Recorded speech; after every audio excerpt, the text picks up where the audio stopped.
Welcome to IDX TV. I'm your host, Avijah Scarborough, and we're at the WMX Americas event in Miami. I'm joined by Neo Kong from NG Terminal. Neo, so good to talk to you again. I wanted to start by asking you, you just recently set up NG Terminal.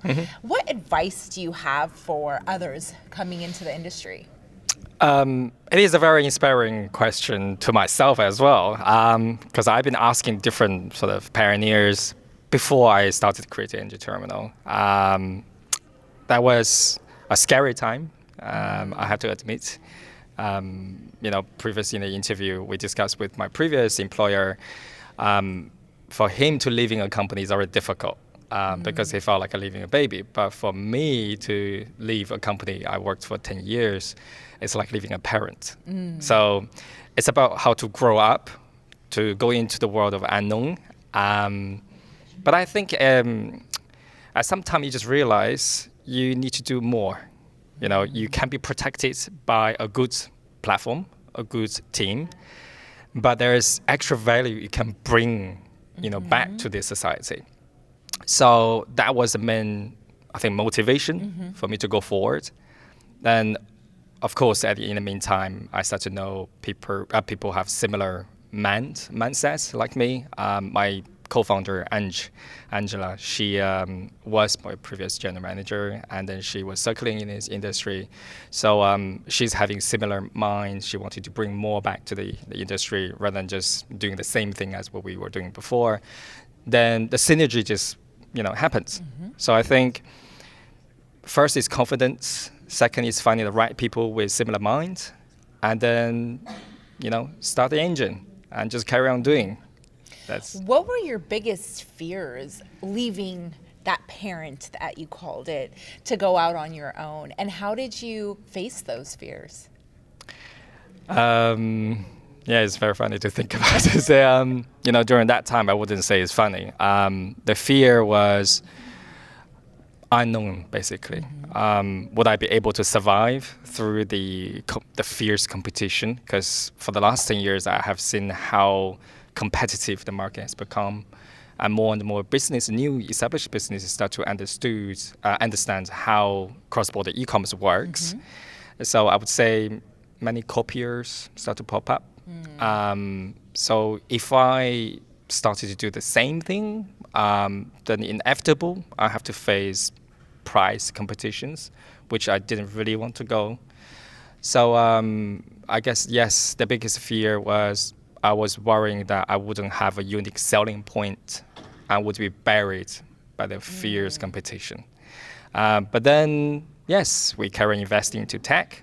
We also looking forward. Then we apply the access license, and we brought our tech to a completely different level, and we got our AEO authorized by customers. So now we are on the different stage now. Yeah, well, congratulations on all your success. Earlier, we were talking about the market, and it's not about cost cutting as much as it is about cost efficiency or optimization. Exactly. Yeah. How are you guys using technology to optimize?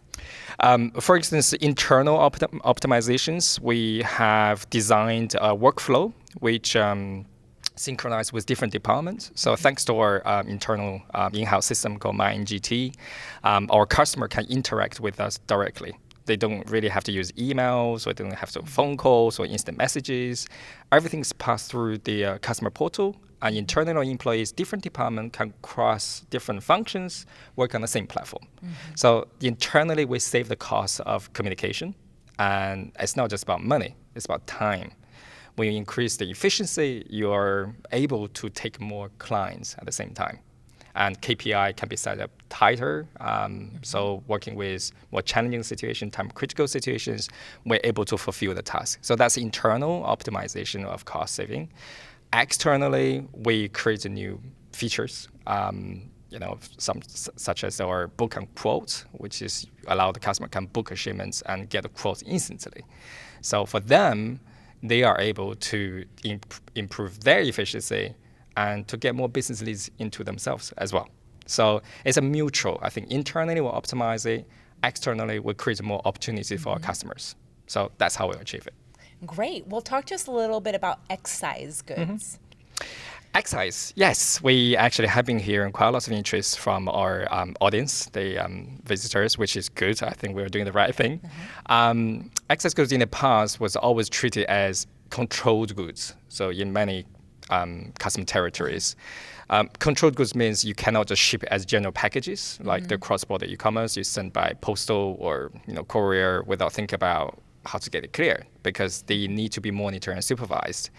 So in the past, carriers would be simply refuse, reject, or classify as uncarried goods. But now we want to break that curse because we believe that's the way to do it. Yes, we are actually creating that. So we believe with the access license we have recently got with our bounded facility, we'll be able to put everything together, create a hybrid solution for e-commerce industry. So looking forward to that. Great. Well, lastly, tell us about your vision for NG and anything else that you would like the attendees here to know. NG, we give a name to that, is neutral and global. So you're a neutral global cross-border partner. We want to stay as neutral because we believe every customer has a chance to compete, has a chance to share the market. So we want to stay neutral to all our customers. And global means we, not just because we're based in the UK, we only do business in the UK. We actually have a global view towards the markets. So we would help our customers to set up the strategies to different markets, into Europe, into Asia, and into North American regions as well. So the vision is staying neutral, but being global. Very well said. Thank you so much, Neo. It's a pleasure talking to you. Thank you. And thank you for tuning into IDX TV. Thank you.